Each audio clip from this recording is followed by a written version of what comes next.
Hello Daniel గారు, ఇంకో అరగంటలో బయలుదేరతాను. నేను అక్కడికి రీచ్ అవ్వగానే మీకు ఫోన్ చేస్తాను. ఓకేనండి. రే, విజయవాడ వెళ్తున్నావంట కదా, నన్ను ఏలూరులో దించేయి. నీకెవరు చెప్పారు మావయ్య? మీ అమ్మ చెప్పిందిరా. ఏ తీసుకెళ్ళవా ఏంటి? ఈ రోజు కోసమే వెయిట్ చేస్తున్నా. ఎందుకు తీసుకెళ్ళను? తీసుకెళ్తా.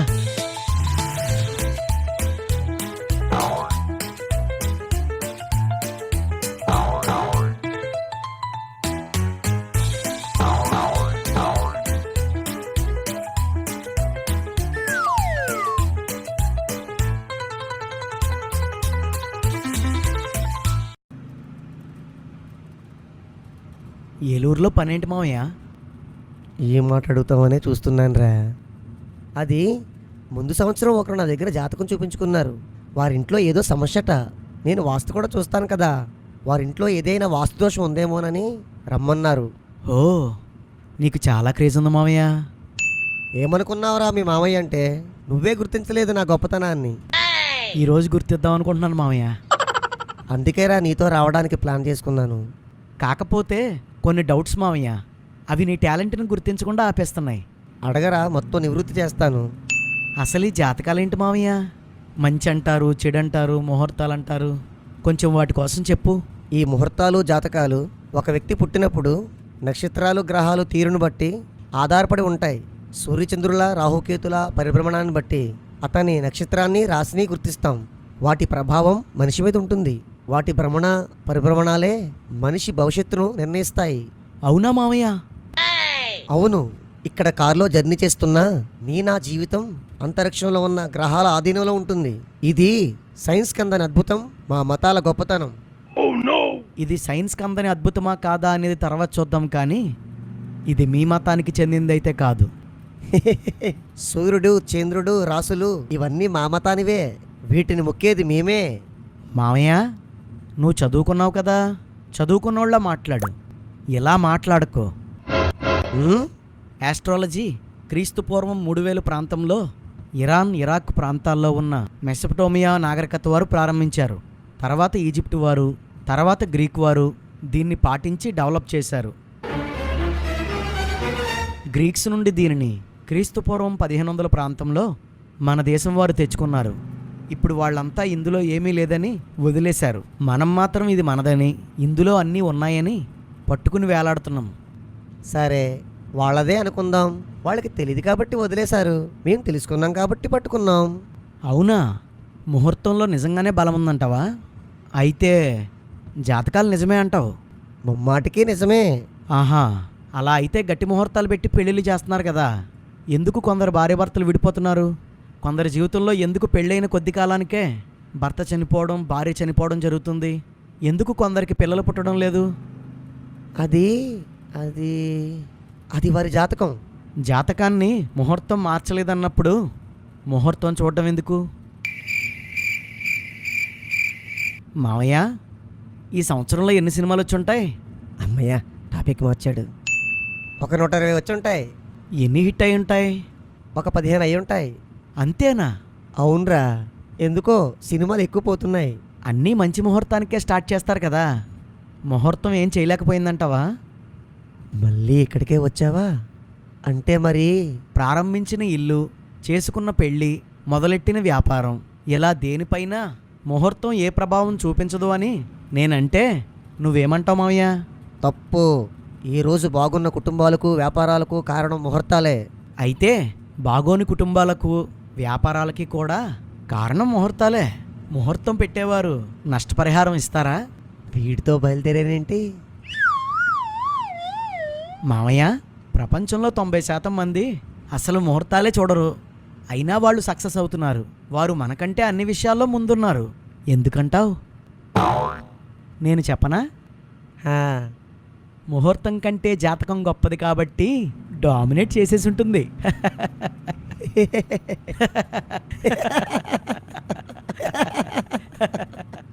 కరెక్ట్గా జాతకం తెలియాలంటే ఏముండాలి మావయ్య? ఇలా జాతకంలోకి తీసుకొచ్చావా మేనలుడా? ఏ చూపించుకుంటావా? లేదు మావయ్య, ఈరోజు నీ గొప్పతనాన్ని గుర్తిద్దామని. ఈ జాతకం దగ్గరే వీడిని కొట్టాలి. పుట్టిన తేదీ నిమిషాలతో సహా తెలియాలి. దాన్ని బట్టి చంద్రస్థానం, రాశి, నక్షత్రం అన్నీ తెలుసుకుని జాతక చక్రం గీసి జాతకం చెప్పేయచ్చు.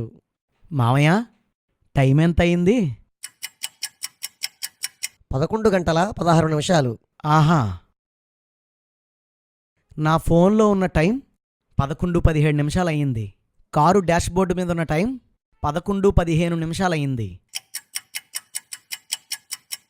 మావయ్య ఈ డిజిటల్ యుగంలోనే మన ఇద్దరి దగ్గర వేరే వేరే టైం ఉంది కదా, మరి 200 సంవత్సరాల క్రితం కరెక్ట్ టైం ఎలా చెప్పేవారు? 500 సంవత్సరాల క్రితం కరెక్ట్ టైం ఎలా చెప్పేవారు? ఎవరు చెప్పేవారు? అది సూర్యోదయాన్ని బట్టి చంద్రుని బట్టి చూసేవారు. మన దేశంలో సూర్యోదయం ఈస్ట్కి వెస్ట్కి సుమారు 2 గంటలు తేడా ఉంటుంది. సో ఒకప్పుడు టైము ఇప్పుడు టైము ఒకటి కాదు. మీరు ఏ టైం తీసుకుంటారు జాతకం చెప్పడానికి? వీడికి ఏం చెప్పాలి? అది ఏదో ఒకటిలే మావయ్య, కరెక్ట్ టైం చెప్తే మాత్రం జాతకం పర్ఫెక్ట్గా చెప్పేయచ్చంటావు. ఖచ్చితంగా. జాతకం గ్రహాలు, సూర్యచంద్రులు, నక్షత్రాలు ఆధారం చేసుకుని చెప్తారు, అంతేనా? నో మై బాయ్, అందులో మరో 2 ముఖ్యమైన గ్రహాలుంటాయి, రాహువు, కేతువు. అవునా? టెలిస్కోపులో గ్రహాలు కనిపించాయి గాని ఈ రాహుకేతువులు కనిపించలేదేంటి? అవి కనిపించవు, షాడో ప్లానెట్స్ అంటారు. మావయ్య నాకు స్టోరీ తెలుసు. ఎందుకు ప్లానెట్స్, షాడో ప్లానెట్స్ అంటావు? ఏం తెలుసు? ప్రతిదీ తెలుసంటావు. సరే నేను చెప్తాను షార్ట్గా, రాంగ్ అయితే చెప్పు. రాక్షసులు దేవతలు అమృతం పంచుకునేటప్పుడు మోహిని వేషంలో విష్ణువు వచ్చి రాక్షసులను మోసం చేసి అమృతం దేవతలకు పోస్తుంటే ఒక రాక్షసుడు దేవతలా మారువేషం వేసుకుని మోహినిని మోసం చేసి అమృతం తాగేశాడు. అది చూసిన సూర్యచంద్రులు మోహినికి మ్యాటర్ చెప్పగానే విష్ణుచక్రంతో రాక్షసుణ్ణి 2 ముక్కలు చేసేశాడు. ఆల్రెడీ అమృతం తాగేశాడు కాబట్టి ఆ 2 ముక్కలు కక్షతో సూర్యుణ్ణి చంద్రుణ్ణి తరుముతుంటాయి. ఆ 2 ముక్కల్లో తలపేరు రాహు, బాడీ పేరు కేతు. కరెక్టేనా? అన్నిట్లో దొరతాడు వీడు. ఇంకో పాయింట్ మామయ్య, ఇలా తరుముతుండగా అప్పుడప్పుడు రాహు కేతువులు సూర్యుణ్ణి చంద్రుణ్ణి మింగేస్తుంటారు. వాటినే గ్రహణాలు అంటారు. కరెక్టేనా? వచ్చేశాడు, రాకూడని చోటకే వచ్చేశాడు. అదే అదే మామయ్య ఇక్కడ 2 డౌట్స్. నెంబర్ 1, భూమి స్టేబుల్గా ఉండి సూర్యచంద్రులు తిరుగుతున్నారు అనుకుని ఈ స్టోరీ రాశారు. సూర్యుడు ఎక్కడికి వెళ్ళడం లేదు కదా, ఇంక తరమడం ఏంటి మావయ్య? సెకండ్ ఏంటంటే గ్రహణాలు మింగడం వల్ల రావు. భూమి, సూర్యుడు, చంద్రుడు ఒకే కక్షలోనికి వచ్చినప్పుడు చంద్రునికి అడ్డుగా భూమి, సూర్యునికి అడ్డుగా చంద్రుడు రావడం వలన గ్రహణాలు వస్తాయి. సో ఈ రాహువు కేతువు అనేది మూఢనమ్మకం అంటున్నాను. ఏమంటావు? నో, అవి నిజం. ఏదో ఒక పాయింట్ చెప్పి నన్ను నమ్మించు మావయ్య. చిన్న పాయింట్ చెప్పినా నేను నమ్మేస్తాను. ఏలూరు ఎంతసేపు పడుతుందిరా? ఇంకో అరగంటే. ఇంకా అరగంట? మావయ్య ఉంగరాలు, పొడులు, శాంతులు చేస్తుంటారు కదా, దేనికి? అది ఈ రాహుకేతువులు. ఎవరు మావయ్య? అదే, ఈ గ్రహాలు నక్షత్రాల స్థానం బాగోకపోతే వాడి జీవితం బాగోదు. ఆ ప్రభావం మన మీద ఉండకుండా ఇవి కాపాడతాయి. మావయ్య ఉంగరాలు పెట్టుకోవడం వల్ల సూర్యుడు చంద్రుడు స్థానాలు ఏమన్నా మారతాయా? మారవు. మరి జాతకం ఎలా మారుతుంది? రేయ్, వాటి ప్రభావం రాకుండా ఆపుతాయి. ఏంటి మావయ్య, ఇంత చిన్న పొడి భూమి కంటే పెద్దవైన గ్రహాల ప్రభావాన్ని ఆపేస్తాయా? లాజిక్ సెట్ అవ్వట్లేదు. రేయ్, ఇవి అదృశ్య శక్తులు, లాజిక్లు చూడకూడదు. ఇది సత్యం, నమ్మాలంతే. అబ్బో మావయ్య, నీ జాతకం తెలుసా నీకు? తెలుసు, మొత్తం తెలుసు. నీకింకా ఆయుష్ ఉందా? అదేం ప్రశ్న, నేనింకా చాలా సంవత్సరాలు బతుకుతాను. నా జాతకం ప్రకారం నాది పూర్ణాయుషురా. ఓ రే రే రే రే రే రే రే రే రే రే రే రే రే రే ఆపరా. రే రే రే ఆపరా ఆపరా, స్లోగా వెళ్ళరా, నాకు అర్జెంట్ ఏమీ లేదురా. నేనన్నా గుద్దితే చచ్చిపోతామరా. రే రే గుండాకిపోతుందిరా. రే రే స్లోగా వెళ్ళరా. రే గుండాకిపోతుందిరా. రే రే రే రే రే నేను గుద్దేస్తారా. రే చంపేస్తారా. రే రే రే ఆపరా ఆపరా. రే ఆపరా రే ఆపరా ఆపరా ఆపరా.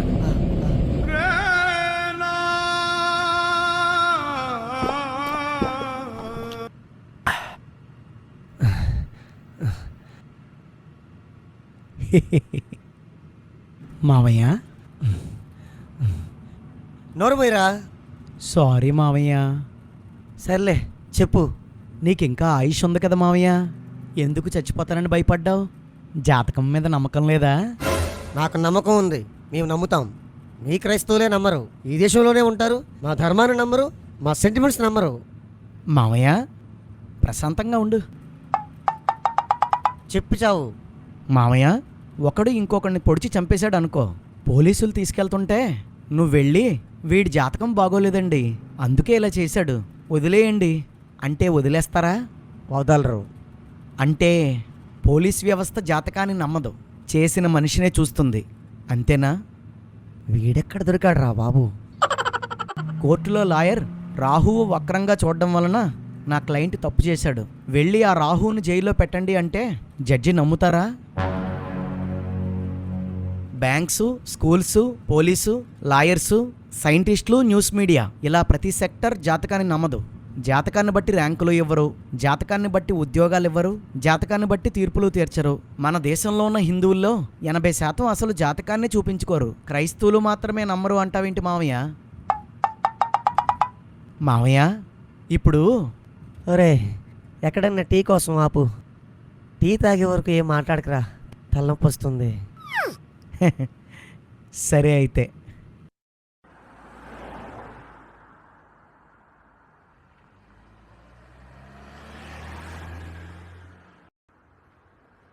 మావయ్య కాసేపు జాతకాలు నిజమని నమ్ముదామనుకుంటే ఇంకో డౌట్ వచ్చింది. చెప్పు. ఇంకేం చేస్తాం? ఏలూరు వెళ్తున్నానన్నావు కదా, అతని జాతకం చూశానన్నావు, జాతకం ఎలా ఉందా అయింది? బ్రహ్మాండంగా ఉంది, ఇంకా ఆస్తిపరుడైపోతాడు. ఆహా, ఆయన జాతకం అంత బాగున్నప్పుడు వాస్తు ఏం చేయగలదు? వాస్తు బాగుంటే ఏంటి, బాగోకపోతే ఏంటి? వాస్తు దగ్గరికి వచ్చావా? ఇప్పుడు ఏం చెప్పాలి? మామయ్య ఒకటి జాతకం బాగోలేదు, ఇంటి వాస్తు బాగుంది, అతనికి మంచి జరుగుద్దా చెడ్డ జరుగుద్దా? ఒకడికి జాతకం బాగుంది, వాస్తు బాగోలేదు, అతనికి మంచి జరుగుద్దా చెడ్డ జరుగుద్దా? ఒకడు మంచి ముహూర్తంలో ఇంట్లో దిగాడు, కానీ వాస్తు బాగోలేదు, అతనికి మంచి జరుగుద్దా చెడ్డ జరుగుద్దా? వాస్తు బాగోకపోతే అన్నీ బాగున్నా మంచి జరగదు. తన జాతకంలో ఉన్న మంచి తనకు రాకుండా వాస్తులోపం ఆపేస్తుంది. అంటే ముహూర్తం కన్నా జాతకం, జాతకం కన్నా వాస్తు గొప్పవంటావు. అంతే కదా మరి. మామయ్య వాస్తు కోసం కొంచెం డీటెయిల్ ఇస్తావా? ఎందుకు? డౌట్స్ అడగడానికా? కాదు మామయ్య, ఈరోజు నీ గొప్పతనాన్ని గుర్తించడానికి. ఇదొక్కటి అడ్డు పెట్టుకుని చంపుతున్నావురా. బుక్కు పెన్ను తీసుకురా.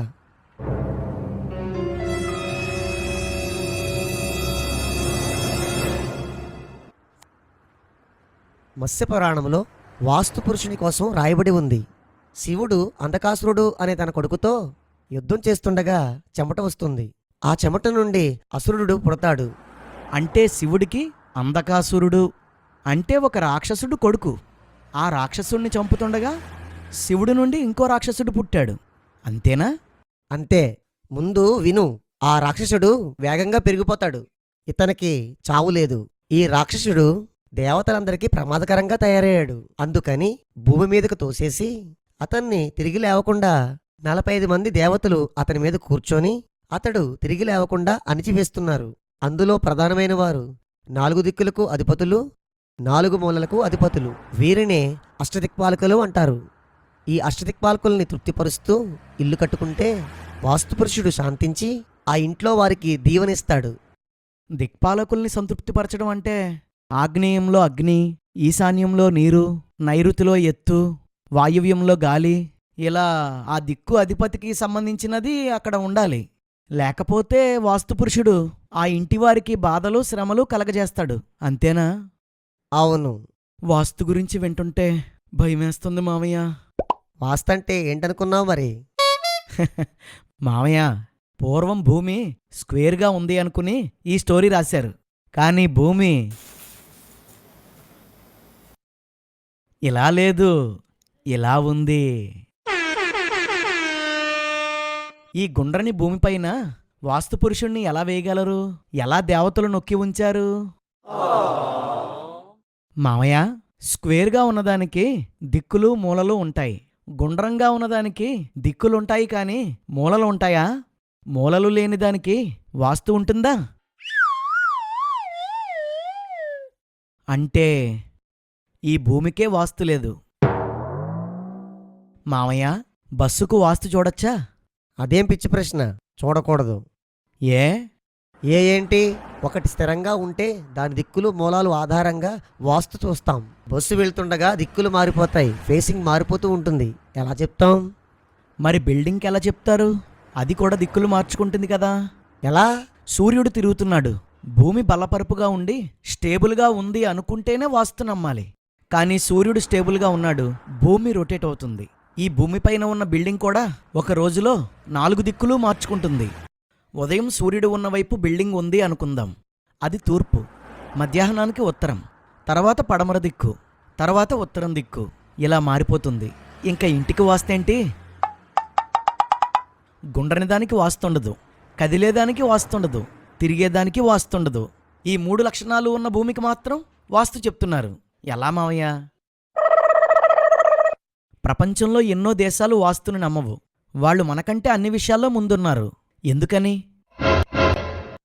మన దేశంలోనే వాస్తు కోసం రకరకాల పురాణ కథలు ఉన్నాయి. ఎందుకు ఎన్నున్నాయి? వీటిలో ఏది నిజం? వాస్తును నమ్మే ఇతర దేశాల్లో కథలు వేరు, వారి వాస్తు నిబంధనలు వేరు. ఎందుకు? వాస్తు నిజమైతే అన్ని చోట్ల ఒకటే ఉండాలి, ఒకేలా ఉండాలి కదా. ఒకరొచ్చి ఇది వాస్తు ప్రకారం ఉంది అంటారు, ఇంకొకరొచ్చి వాస్తు దోషం ఉంది అంటారు. మన దేశంలోనే రకరకాల వాస్తు శాస్త్రాలున్నాయి. వీటిలో దేనిని నమ్మాలి? గుడికి కూడా వాస్తు చూస్తారట, నిజమేనా? నిజమే. వాస్తు బాగున్న గుడి బాగా డెవలప్ అవుతుంది, భక్తులు విస్తారంగా వస్తారు. అంటే మీ దేవుళ్ళ కంటే వాస్తే గొప్పదన్నమాట. ఇలా దొరికేశానేంటి? మావయ్య, ఇప్పుడు వాస్తు చూడ్డానికి వెళ్తున్న హౌసు చిన్నదా పెద్దదా? పెద్దదిరా, డూప్లెక్స్ బిల్డింగు. వాస్తు ప్రకారం అటాచ్డ్ బాత్రూమ్స్ ఉండకూడదు, మీకు తెలిసే ఉంటుందిలే. అంటే కాలం గడిచే కొద్దీ కొన్ని మార్పులు చేర్పులు ఉంటాయి. అంటే కాలం గడిచే కొద్దీ దేవతలు, శక్తులు, నమ్మకాలు మారిపోతాయా? ఇది నాకు కొత్తగా ఉంది మావయ్య. ఎందుకంటే 2000 సంవత్సరాల నుండి బైబిల్లో ఏ మార్పులు లేవు, మా నమ్మకాల్లో ఏ మార్పులు లేవు. రేయ్, మీ పాస్టర్లే కొందరు వాస్తు నమ్ముతారా, నమ్మకం కోసం చెప్తున్నాడు. మావయ్య, తెలియని వారెవరో చిన్న నోట్స్ తీసుకుని 500 నోట్స్ ఇస్తే చెక్ చేసుకుంటావా? అవును. ఎందుకు? నకిలీ ఉంటాయి కాబట్టి. క్రిస్టియానిటీలో కూడా అంతే. నకిలీ పాస్టర్లు, నకిలీ విశ్వాసులు వాస్తును నమ్ముతారు. వాళ్ళు క్రైస్తవులు కాదు, డూప్లికేట్స్. ఆహా.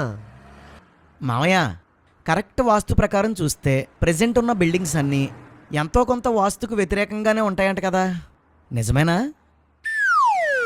నిజమే. ఇన్ని వాస్తు శాస్త్రాల్లో కరెక్ట్ వాస్తుశాస్త్రం అంటే ఏది మావయ్య? రాహుకాలంలో బయలుదేరినట్టున్నాను. వాస్తు అంటే సైన్స్. గాలి ఫ్లో అవడానికి, డ్రైనేజ్ సిస్టమ్ బాగుండడానికి, పక్కింటి వారికి ఏ ప్రాబ్లం రాకుండా ఉండడానికి ఇది ఒక సిస్టమ్. అయితే అలాగే చెప్పు. పాజిటివ్ ఎనర్జీ, నెగిటివ్ ఎనర్జీ అని చెప్పకు. నైరుతిలో గొయ్యి ఉంటే ఎవరో చనిపోతారని చెప్పకు. ఈశాన్యంలో పొయ్యి ఉంటే భార్యాభర్తలు విడిపోతారని చెప్పకు. వెంటిలేషన్ బాగోదని చెప్పు. పక్కవాళ్లతో ప్రాబ్లం ఉండదని చెప్పు. ఎందుకు లేనిపోని భయాలు పుట్టిస్తున్నారు? వాస్తే సైన్స్ అయితే యజ్ఞాలు, యాగాలు, యంత్రాలు, తంత్రాలు వాస్తులోపాన్ని ఎలా సవరిస్తాయి? ఆలోచించు మావయ్య. మనం చదువుకున్నాం, సైన్స్ డెవలప్ అయింది, అనేక సత్యాలు బయటికి వచ్చాయి. నీ నమ్మకాలని వాస్తవాలతో పోల్చుకో. ఈ దేశ నమ్మకాల్ని మేము నమ్మం అన్నావు కదా. మేము దేశ నమ్మకాల్ని నమ్ముతాం, మూఢనమ్మకాల్ని నమ్మం. మాకు ముహూర్తాలు లేవు. బైబిల్ ప్రకారం ప్రతిదినం మంచిదే. దేవుడు తోడుంటే ఎప్పుడూ విజయమే. మేము జాతకాలు నమ్మం, తలరాతలు నమ్మం. మా దేవుడు మా జీవితాల్ని మార్చగలడు, మా భవిష్యత్తును ఆపరేట్ చేయగలడు. రేపటిని మార్చే శక్తి లేనప్పుడు రేపేం జరుగుతుందో తెలుసుకోవడం ఎందుకు? మా భవిష్యత్తు దేవునికి తెలుసు, దాన్ని మాకు అనుకూలంగా ఆయనే మార్చేస్తాడు. ఇక మాకెందుకు చేతిగీతలో జాతకాలు? అబ్బో. మా అధికారి క్రీస్తు, ఆయనే మా గృహంలో, మా దేహంలో నివసిస్తాడు. ఆగ్నేయం పెరిగినా, నైరుతిలో వీధిచోల ఉన్నా మాకేం ఇబ్బంది రాదు. మా దేవుడు మాతో ఉన్నాడు. మేమొక ఇంట్లో ఉన్నామని మీరు అనుకుంటారు, కానీ మేమొక కోటలో ఉన్నాం. ఆయనే మా కోట.